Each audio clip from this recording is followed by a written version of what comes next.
Olá, meu nome é Priscila Praudi, eu sou psicóloga, psiconauta e hoje eu vou falar sobre um artigo muito interessante chamado DMT modela ou simula, dependendo da tradução, a experiência de quase morte. Esse foi o primeiro estudo sobre essa temática feito por pesquisadores da Imperial College para investigar a semelhança entre os efeitos da DMT e as chamadas experiências de quase morte. Bom, eu criei esse canal com a intenção de contribuir para a popularização da divulgação científica sobre psicodélicos aqui no Brasil.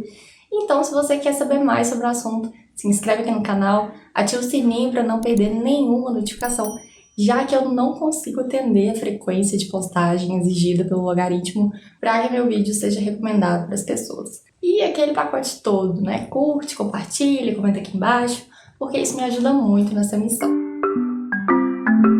As experiências de quase morte, ou EQMs, são fenômenos bastante intrigantes, amplamente registrados e já foram também objeto de alguns estudos científicos. Nesse tipo de experiência, em que uma pessoa se encontra clinicamente morta por alguns instantes e depois retorna à vida, as pessoas costumam relatar fatos bem peculiares. Existem relatos de experiências de encontro com outros seres ou com pessoas queridas já falecidas, sensação de paz profunda, visualização de túnel e também relatos de experiências fora do corpo. Eu vou dar aqui um exemplo. A pessoa pode descrever com detalhes situações que aconteciam no local onde ela estava, por exemplo, na sala de cirurgia, ainda que aparentemente não houvesse chance da pessoa perceber aquilo. E esses relatos normalmente são confirmados pelas pessoas que estavam ali, por exemplo, médicos ou pessoas da equipe de cirurgia. É claro que no uso de DMT não é tão comum que as pessoas tenham experiências fora do corpo, ou que encontrem pessoas queridas falecidas, embora o encontro com seres seja bastante frequente, como eu falei no último vídeo, número 17. E também, por outro lado, os relatos de EQMs não costumam descrever a visão e o cenário multicolorido que se movimenta rapidamente, como a gente experiencia com a DMT. Ou seja, existem muitas diferenças, mas também existem muitas semelhanças. Essas semelhanças foram justamente o que motivaram Rick Strassman a formular a famosa hipótese de que o DMT que a gente produz no nosso corpo seria liberado em concentrações significativas durante a morte.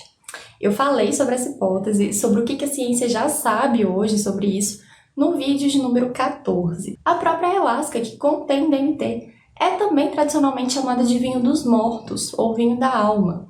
E é muito comum que os xamãs consumam essa bebida para terem contatos com ancestrais ou espíritos que transmitam sabedoria. É muito comum também que as próprias experiências psicodélicas sejam comparadas com a morte, como na famosa expressão morte do ego, tema que também eu abordei no meu terceiro vídeo. Mas as semelhanças entre EQMs e experiências psicodélicas vão além da experiência aguda, do momento em que ela acontece, mas se estendem também ao pós-experiência, às mudanças psicológicas de longo prazo. Em pesquisas sobre experiências de quase morte, as pessoas relataram que passaram a ter uma maior preocupação com os outros, uma redução na angústia em relação à morte, uma maior apreciação pela natureza, reduzido interesse em status social e posses e um aumento de autoestima.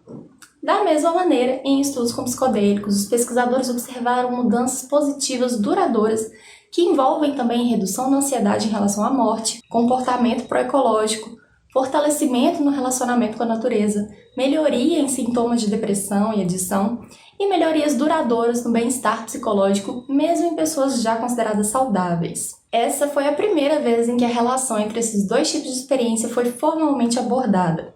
A hipótese dos cientistas era de que a DMT induziria uma experiência semelhante e de intensidade equivalente às EQMs reais que eles usaram como referência. Mas, obviamente, sem qualquer risco de vida real para a pessoa, já que a DMT é uma substância fisicamente segura. Também faz parte da hipótese que a personalidade, a propensão ao que eles chamaram de pensamento delirante e a idade mais jovem se correlacionariam com as experiências semelhantes às de quase morte induzidas pela DMT. Eu vou explicar melhor esses itens. Para investigar, então, essas semelhanças, os cientistas fizeram um experimento controlado por placebo com 13 participantes saudáveis, 6 mulheres e 7 homens. Mas antes do experimento começar, os participantes responderam um inventário e um questionário que serviram para colher dados de base sobre a personalidade de cada um, sugestionabilidade e a tendência à absorção dessas pessoas, ou seja, a tendência a experimentarem estados de atenção completa em alguma atividade. E por que eles mediram isso? Já é de conhecimento científico que esse traço de absorção está relacionado a uma tendência a experimentar naturalmente estados alterados de consciência, mesmo sem qualquer substância. E uma pesquisa anterior sugere que pessoas que têm um traço de absorção forte têm respostas mais intensas a drogas psicodélicas do que aquelas que apresentam esse traço mais fraco. Eles também se basearam em algumas pesquisas que apontam que pessoas que tiveram uma experiência de quase morte também tendem a ter alta absorção e a acreditar em fenômenos paranormais. Como os relatos de experiências paranormais tendem a ser correlacionados à ideação mágica e esquizotipia, eles buscaram medir também com esses questionários a tendência ao que eles nomearam como pensamento delirante. Particularmente, eu acho cientificamente questionável isso ser necessariamente pré-julgado como pensamento delirante. Pode ser um pensamento delirante, mas pode ser algum outro tipo de fenômeno psíquico que vale a pena ser observado e estudado, e não imediatamente julgado como loucura. A gente, ser humano, tem muito essa mania de taxar de loucura tudo aquilo que a gente ainda não consegue compreender. E a gente ainda tem muito o que descobrir no campo de estudo sobre a consciência. Mas eu não vou entrar nessa questão agora, porque é uma conversa delicadíssima, espinhosíssima, e eu vou guardar a polêmica para o dia em que eu chamar um convidado muito mais gabaritado do que eu, pra gente conversar seriamente, de maneira embasada, sobre esse tipo de assunto. Mas você não precisa guardar a polêmica pra si. Pode deixar aqui nos comentários, educadamente, de preferência, a sua opinião, dúvida ou provocação, porque isso vai ser bem importante para essa conversa posterior. Bom, voltando aqui para a pesquisa, com esses dados de base em mãos, eles fizeram 2 sessões com cada pessoa, com intervalo de 1 semana entre elas. Na primeira sessão, eles deram placebo para todos os participantes, e na segunda eles aplicaram DMT intravenoso.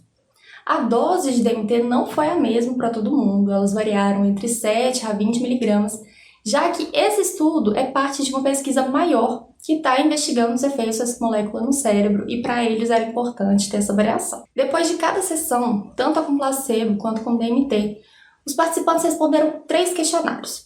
O NDE, que avalia aspectos de experiências de quase morte, o MEC, sobre experiências místicas, e o EDI para aspectos de dissolução do ego. Além disso, os resultados também foram comparados com uma amostra de indivíduos que tiveram experiências de quase morte reais. E quais foram os resultados?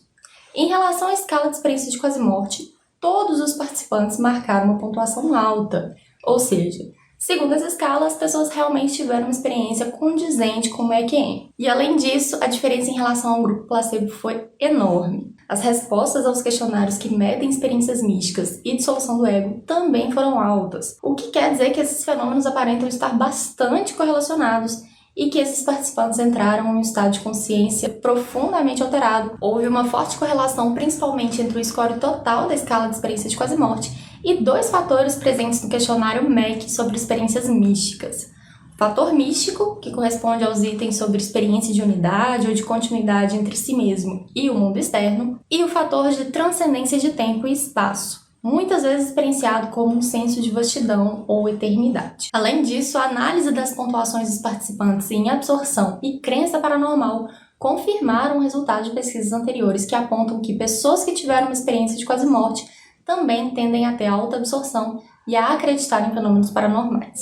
E como eu disse, os resultados desse experimento foram comparados também com um grupo de pessoas que tiveram experiências de quase morte reais, e os cientistas encontraram uma semelhança bem considerável. A única diferença significativa que eles encontraram foi a de que muitas pessoas que tiveram uma EQM real relataram chegar a um ponto de não retorno, e isso foi menos comum no grupo da DMT. No entanto, não houve diferença estatística significativa nesse ponto. Bom, eu vou trazer aqui um trechinho do artigo. Talvez o mais interessante de tudo.